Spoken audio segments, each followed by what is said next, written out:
Hi, this is Sana Farzeen and welcome to India Today, and I have with me the team of Pill. I'll start with a basic question like how did Pill come to life? Where did the idea germinate from? So it's as I was saying that me and Ronnie we have been working together for quite some time, and there was one thought that Ronnie and his team had, and then we started exploring it from that, taking that germ of an idea and then building on that, and going through a lot of research, going through a lot of things that we came across, and that's how this subject came about, and to make a series on uh, pharma industry came about, and that's how this pill came about. Right. What was the idea about Pill that kind of intrigued you, Ronnie? See, I think the platform now, I mean, whether it's JioCinema or OTT platforms, allows you to give a different kind of narrative. So I think that was the first startup of what you wanted to do. If you notice today, the word documentaries 10 years back, Absolutely. nobody cared. It was like a films division thing that Yes. you had to sit through before the feature film. But today, if you look at it, the whole documentary context and storytelling around documentary and factual narrative is gone through the roof because the ability of the platforms that are created. So to me, that was the original thought process, that where do we find context and reality on certain sectors, but with storytelling, not in a document fashion at all. And I think that's where Raj and I started brainstorming. Right. And yes, the sector of, I think, coming fresh out of a pandemic, the context that today more people are aware of Absolutely. health, of well-being, and definitely of medicine, things we take very much for granted. And I think the younger generation questions it, the older generation looks at it in a very different manner. So it's a very topical theme. And how do we make this into a strong narrative? Right. At the end of the day, it has to totally enthrall people to watch a series. And we didn't want to make it into a documentary. And I think that was really the germ. And therefore, we looked at the element of medicine, the element of the good and the bad of it, Yeah. the element of just telling people that be a little bit more aware of what you want to do. All of this with a fictional story. Yeah. But of course, it's pill, it's a medicine. But when it comes to the vaccine, COVID vaccine also made a lot of noise about the ill effects that it had. People would be drawing comparisons or at least draw references. Are you guys prepped for that? I think everything has a good and bad side to it, in that sense. So as we said, that we have taken certain elements from what had come across, or what we contextually, as Ronnie referred to it, and try to build a strong narrative around it. Uh, as I said, that everything has a good or a bad side to it. So that will be there, and one needs to see how every day when we consume a medicine, what is the good side to it, what's something which is really an area of concern, and everybody should be aware of. Most of your colleagues kind of made their web show debut along back. What took so much time for you to get into this long form of storytelling? No, I think, I was fortunate enough that there are many such offers that came to me, but none of them were as exciting as this one. And, when you have someone like Ronnie sir and Raj sir involved in a project, you know that it's heading into a direction that that excites me. Yeah. Because they have backed films that have been loved by me, and I was fortunate enough to be part of this, I guess. So yes, Pill happened, and I'm really excited about this. Absolutely. And tell me, when it comes to actors, like, has it become very exciting to play like the Aam Aadmi, the common man, and just shed off the hero image that most have? Like, when it comes to this, also, you very simple look. I think Raj sir was very clear in terms of how he looked at the protagonist, and how he wanted him to be in terms of his hair, the look, the demeanor, the attitude, the body language. So it made it very easy for me as an actor to imbibe whatever his thoughts were, and then project it on screen. And it was extremely collaborative effort. And I think for an actor, it's always exciting to do something that you've not done before. And I'm someone that has always looked forward to doing things that have been exciting, you know. Yeah. So this is one of them for sure. And how educative was this show for you when it comes to the medical and pharma industry? I would say after doing this show, I have been questioning every pill that I've been having and consuming. Yeah.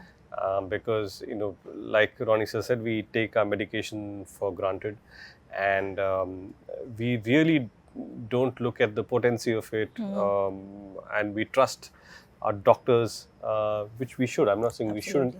And it also is the fact that when you talk about this protagonist taking on a pharma company, but it's a company that doesn't follow good practices. You know, there are many pharma companies in India, Yes. which are world class, which make fantastic medicines. But there are companies that probably compromise a lot of their protocols to make higher gains and higher profits. And this is a series that dwells into, you know, that journey of fighting for that common man. Absolutely. And Raj, tell me, what is it about such real life stories that interest you? Like your past work also have that real element. Does that make is that an exciting genre for you as a Of director? course, it is an exciting genre for me. Of course, there is contextual reference in terms of what one goes through, what one sees. We live. I don't live in a vacuum. You know, we live in a society where we invest in our emotion towards people or hear from them or our surrounding.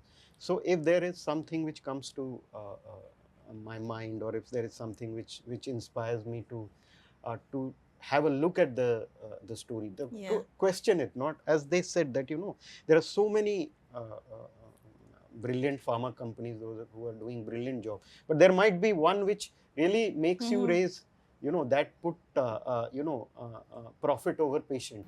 So we need to also look at that, you know, so that everybody can have their guards on. You know, even people who are wanting to do something like that, they will also have their guards on. So the idea is to look at sometimes exceptions. You know, so that's how those inspiration come in. You know, because every time I consume a pill, I want to know what went into it. Just that it's just about me taking a pill, and I want to know what is inside it. Right. Whether it's the right one that I am taking or the wrong one I am taking. Even if I am taking it, 80% of my pill are the best pill in the world, but if I am taking 20% of those pill, which or 10% or whatever 1% of it, then I want to question that, because that's something which is in some cases life-saving. Yeah. You know, so that's how I look at it. And in terms of subject, of course, you know, real life inspires me, but real life, from the terms of that, it has to have that heroic aspect of it. It has to have that cinematic aspect of it has to be engaging, it has to be entertaining, and it has to have a protagonist, it has to have an antagonist in the real sense as well, and how we can make it cinematic or in a web format. And Ronnie sir, a lot of people consider you as a visionary when it comes to the media. Tell me, when OTT kind of entered the Indian market, what were your thoughts about it and how it has changed? Because maybe in the pandemic, we saw a rally of projects that were actually working, but now there's a plateaued zone right now. So what do you think is the future of OTT? I don't look at the peaks and I don't look at the troughs. I think it's about the long-term view of it, and I think it's phenomenal. And I can only anecdotally tell you that when it actually came in, one of the first movies that I did under the RSVB banner, I thought at that particular point in time, instead of putting it in the theatrical, let me premiere it because it'll be a benchmark. Because day one, you're at 160 days. And the actor in question, and I've done 3 movies after that with him, at that time didn't talk to me for 2 months, almost, at that particular saying, how could you? And I said, look, I really believe that outside of the nice fun and glory of the weekend, this is going to give you a much better canvas. So I think I go with that strong thought, I go with that belief. I obviously have to carry a lot of people because it's the joint vision of everybody else. And I think it's a phenomenal platform. I just talked to you about the fact of how documentaries in real life. So this is something where people have got a very different choice of viewing. It's also, if there wasn't 2 elements, I've done sports and kabaddi, where just two things that have changed the sport. We've all played kabaddi for the long, but just doing a do or die round and putting you on a mat without you getting dirty in the first 2 minutes of the game have made it a very sexy sport. I think OTT, if you look at it from that point of view, just if it wasn't binge watching and if it was a calendar event of every Friday, it would be a very different platform. Yeah. So you take one or two ingredients and then you want to consume it in a different manner. Then the power of storytelling is non-stop. It's how much I can hook you on that. So I think the OTT platform here is revolutionized anywhere, both for the creative community, for the writers, for the directors, for the actors on one side, and for the audience on the other side. But tell me, as a producer who also delves into cinema, what do you think is going wrong in the industry right now that we aren't seeing as much success as we might be expecting? Because there have been some really big films coming in. See, when anything stagnates to a certain level, it has to have its corrective mode. I think people have overestimated. We always keep saying technology is in the process. Actually, it's the consumer first. If a consumer doesn't adopt something or an audience doesn't adopt it, technology can't push it there. So I think we're going through a stage of recalibrating storytelling and catching up with what the audience really wants. So I think that's the phase we're going through. I think writers and writing and storytelling is focused much more on the serial part because you get a lot of gratification. So I think, and the world over it's happened. Even if you look at Hollywood, they went through that cycle where, you know, they actually went creatively bankrupt for about 8 years with only doing sequels from everywhere else. That's creative bankruptcy. Why? Because the best writers went to the OTT platforms and for making series. So I think it's a period where you'll have to creatively rediscover yourself, but first be in touch a little bit more with what the audience wants. Riteish, what do you think about this phase? Because as an actor, you also get worrisome because none of the films are working. How do you kind of look at it? I just feel that, you know, we need to really, like Ronnie sir said, that be in touch with the audience in terms of, you know, what do they want to watch, and then probably push boundaries in terms of, you know, there's a phase where we only thought that, okay, post-pandemic, only big films will do well, and suddenly you have these, you know, I would say mid-range films that have done extraordinary business and surprised everyone, and we just, you know, you cannot second guess the audience. You know, they find something exciting, they will latch it up, and the idea lap it up, and the idea is that we need to actually make engaging content, and somewhere we are not looking at films. We're looking more at it like projects and not stories that we want to tell. And the moment we want to tell stories, people come and watch them. Absolutely. And I want to just add to that. See, I think because, you know, it is a media myth that we all then create and then perpetuate that nothing's working. I just want to tell you, the 200 car models that get launched every year, okay, 40 of them work well, and the rest of them are very average. But we don't go micromanaging that. But if you hadn't got 200 models, you wouldn't have an automobile industry that would go there. So I think if you look at the creative aspect also there, you're seeing a completely new genre of storytelling that's happening. Then you've got some of the ones which are accountable. And the rest of them have a life outside of the box office. So I think the weightage of box office has changed. Consumers want to watch it on their own time. But I would say 9 out of 10 stories are connecting. Yes. I was speaking to Anurag Kashyap the other day, and he mentioned that films are not failing. Budgets are basically, today films are first decided on a budget, and then the film is made. As a producer, what do you have to say? Because there's a lot of conversation also on stars inflated fees, entourage costs that comes along, the overhead fees. What do you think needs to be the course correction, maybe in a few years? Yeah, no, I don't think there's a cost correction, because I do believe, as I said before, water will find its own level. So right now, I think budgets, not today or tomorrow, they have to be right at all given times. It doesn't have to make a difference there. So I think it really depends on how you want to connect with your audience to make that happen. Really. This whole context of just the box office being one parameter is an important parameter because people are looking at it there. But overall, I think content has found a completely new direction in where it wants to go. Audiences are not finding a dearth of it. They are not saying, I'm creatively bankrupt, I'm not getting entertained. Actually, they're getting 3x entertained, 3x enthralled. So if you look at it from that point of view, it's, the cup is half full. But Ritesh, what do you have to say from an actor's perspective? Because instantly the first tag is the star's fees. That comes when it comes to budgetary course recorrection. Everyone just talks about the star's fees. What do you have to say on that? No, I just feel that every film will have its own economic dynamic, and everything has to fit within. See, you produce a film in a certain budget, then you exactly know that, okay, fine, this is what I would do in a theatrical. This is what my overseas, if at all, or satellite digital, and you have there's certain mathematics to it, and so many times the only time it starts pinching is when that math goes wrong.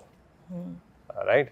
One is not complaining when the math is right, and when the star is charging a high number because the returns were there. Yeah. And suddenly it plunges and the returns are not there. Then the first thing that pinches you the most is the fact that a particular star or stars have charged X amount of crores, and that really pinches, because you think that I couldn't probably control any of the costs, but this is a variable that could have probably Absolutely been in control. Yeah. And I guess there is a point where it comes into equitable responsibility, where an actor will have to say, okay, fine, a film, if it does so much, then the stars will probably get that kind of returns from the film. Yeah. And that happens in Hollywood. That's happening in our industry also. But earlier in an interview, like Raj sir said, that there needs to be a certain kind of transparency, and not all production houses have that kind of transparency. Absolutely. And hence the trust issue is a problem. But people where there is transparency, actors are I would say, in partnership with the production houses and profit sharing. Yeah, because you're also a producer, Ritesh. Do you sometimes, when you are kind of signing a film, do you think from a producer's perspective also? I think everyone thinks that Yeah. way. You need to, and whenever it happens where you think that, okay, these things are not working as you thought they would, then there is a certain correction that I would do it, if at all, and I wouldn't hesitate from that. Yeah. As Ronnie sir was mentioning sequel, of course, Raid 2 you've announced. How exciting is a sequel for you, because you have, of course, a well-oiled machinery with you that has worked, and to take that ahead, like how exciting is that genre for you? It's exciting when you have an exciting story. That's why you see that sequels, or whichever sequels get made, it takes time to make a sequel. It's Yeah. not that you have made it and it comes immediately after 2 years. So I think when to crack a story, where for a successful sequel is important. So that's how my process has been. Yeah. When we got an exciting story, when we thought that we have got this exciting story that we want to tell, and that's when we went ahead. But it can also be a burden in terms of if you don't have a good story and you just want to go ahead and make a sequel, then also it doesn't work. Yeah. So I think it takes time, and for me, when the right story came in, it has worked out. What's the update on the release of Raid 2? I think we are still working on it.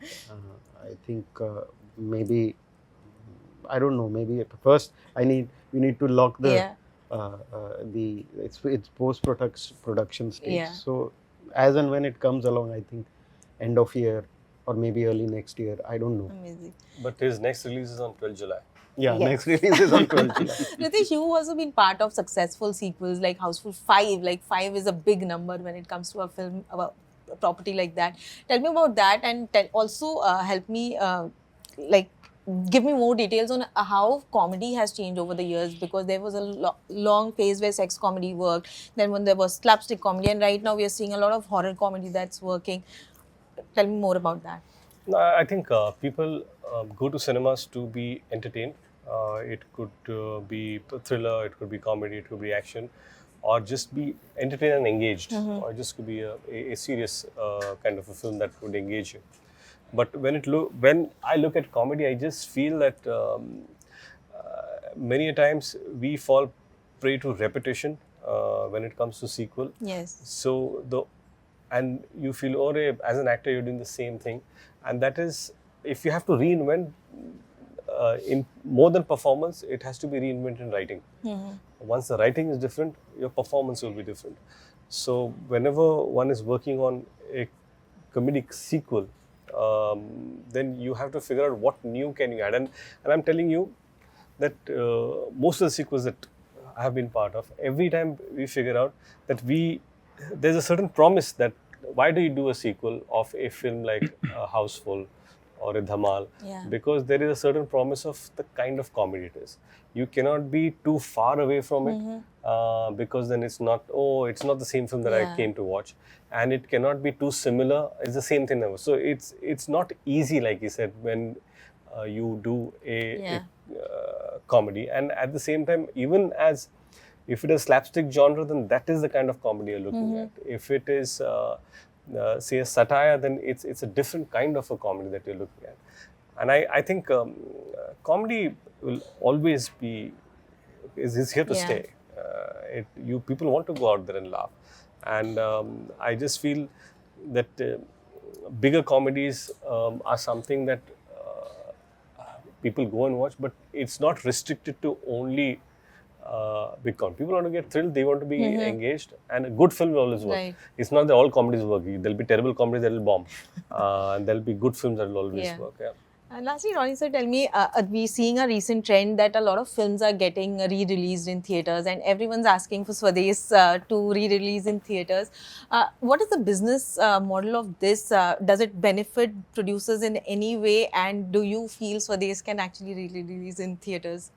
Yeah, I think Swades could re-release because, as I keep maintaining with anyone, it was a film before its time, and therefore it needs its second time around. I also think it's an evergreen story. It's inspired a lot of people, actually. I have to say that. We started our foundation and renamed our foundation Swades Foundation after the fact that Shah Rukh Khan, as a NASA scientist, comes back to rural India and wants to light the bulb, so to speak. And I think today, younger generations connect with that. You go abroad maybe to study, but you want to come back to your country. And I think it represents a spirit and a mood of the nation, and I think therefore it's very relevant. Also, I think today, this should not be looked at how do we fill up some empty halls here. I think the fact is, evergreen movies can come back. Lakshya was an extremely inspirational movie in sense today, outside of Sam Manekshaw, when everyone goes back to that, they say, I joined the army because of a movie. That's very important. America is in a superpower because of its soft power. India and cinema should be a much bigger soft power than we have to, which means we have to influence our youth in a very different manner. So if some movies do that, I think they should be evergreen. But does it bring money to the producers? I think gratification more than money. Riteish, any film of yours that you want it to get re-released in theatres? Re-released in theatres? Yeah. Because that's what's happening. No. I want to watch Swades. What's the update on Shivaji? How's that shaping up? It's shaping well. We'll go on floors real soon. Yeah. Lastly, I have a small game for you, Riteish, where I'm giving you some Only me? time. Yes. Because you have to name your colleagues from the industry. They can, of course, help. Okay. No. With colleagues in the industry, let him be on his own. He's on his own. It's a bitter pill that I have to swallow right now. Okay. Who would you give these following pills to, basically? Pills, okay. Yes. Get on social media pill. Get on social media pill. I think everyone is on social media. Except Amir. Amir Khan, yes. I said Amir, get on social media pill. Thank you so much. See. Get off social media. Get off social media pill. I think I'll have to bite that one. Pick up the calls or reply to messages pills. Pick up to calls. I think everyone has answered my calls, and I don't call people who don't answer. That's interesting. Speak only the truth pill. Basically, the truth pill. The entire industry. Come on time to sets pill. Come on time. To... It's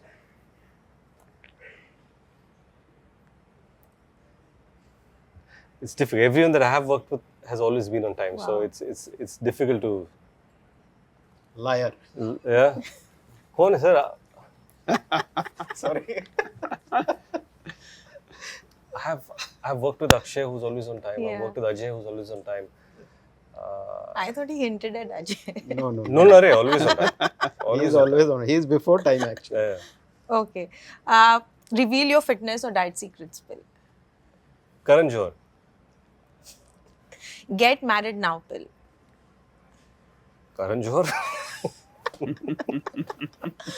Announce your relationship pill. Karan Johar. Get out of the gym pill. Get a tiger. Okay. Get on the dance floor gym.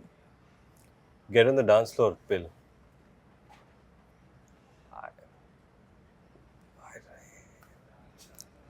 Make their DMs public pill. Make the DMs public pill. I don't know. These are very difficult pills to prescribe. Lastly, work with Riteish Deshmukh pill. Work with both of these people. Thank you so much for this Thank you. conversation Thank and all the you. best.